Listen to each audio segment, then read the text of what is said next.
Sweet. Hey guys, this is Apple with Crustco Pie Company. I'm cutting up some butter that's gonna go into our Gruyere crust for our new French onion pie. Nice Famunda cheese going in now. Oh yeah. Oh, ooh. Sprinkle. This is the dough. What do you do with that hole, girl? Whatever I want. So here we got our Gruyere pie crust mixed now. And we're just gonna portion it so we can start to shape and roll it out to the correct size to build our pies. And which pies are we doing with this? We are doing the French onion pie. Ooh, a little play on some French classic. Maybe a little bit of an onion tart mix in there too. Who knows? Here we are the next day rolling out our dough. We let it rest in the refrigerator overnight. You do not have to let it rest for that long.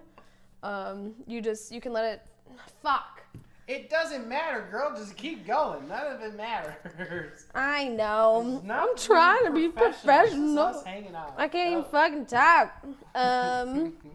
You don't have to let it rest overnight. You can just let it rest for an hour or two. You just want to make sure that your butter is not getting too warm.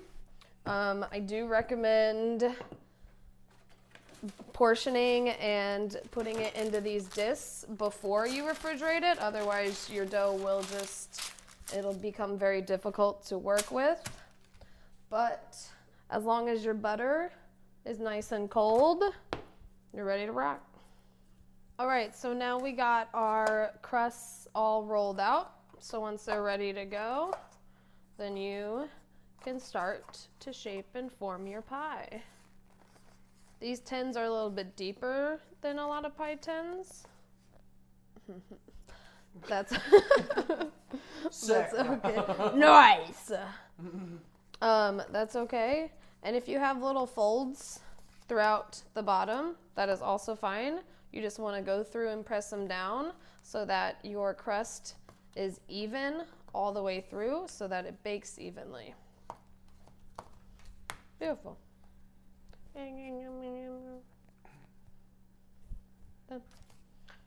Now it's time for the filling.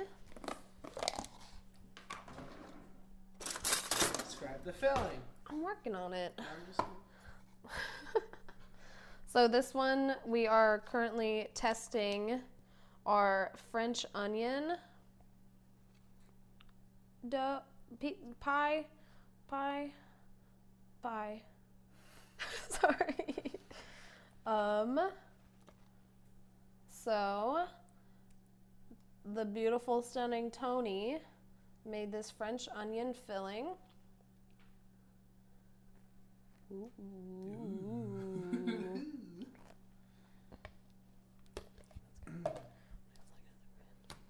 All right, once you got your filling in, you want to do enough filling so that you have a little bit of the tin left, so when you shape your crust, it doesn't overflow. Take your top crust. If you have a stamp or something fancy, you can use that if you just want to go crazy and have a little fun.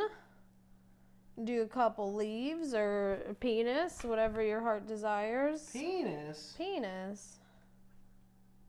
That don't look like no dick I have seen. That makes one of us.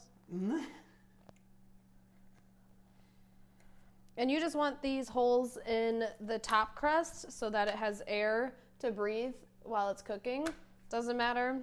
Ooh, whatever your heart desires. Spooky. That does look like a man. Oogly boogly. All right.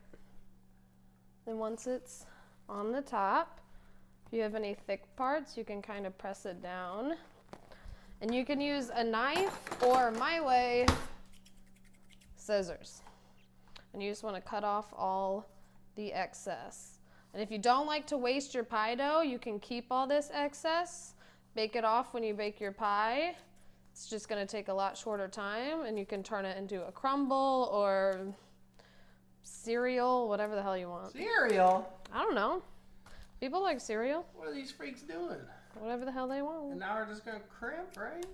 Now, before you crimp, you want to fold the bottom. So you see, if the crust is open right there, you don't want anything to be open. So you want to squish together and fold over onto itself.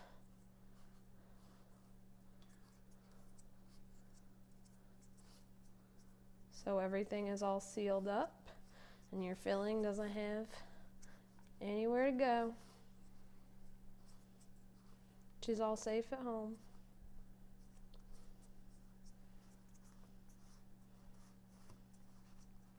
This part does not have to be pretty. It doesn't matter. Now when you're done, you just do a little crump. Put 2 fingers on the outside, 1 on the inside, and just push them together.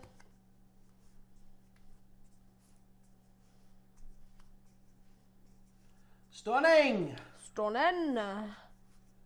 Boop, and then a little extra one for you. Wonderful. And that's our pot pie. Looks like a ski mask. It does look like a ski mask. Ooh. So now that the pie is shaped, we're gonna get ready to bake it. So do a little bit of egg wash on the top. This just helps it to get a nice, even golden crust on it.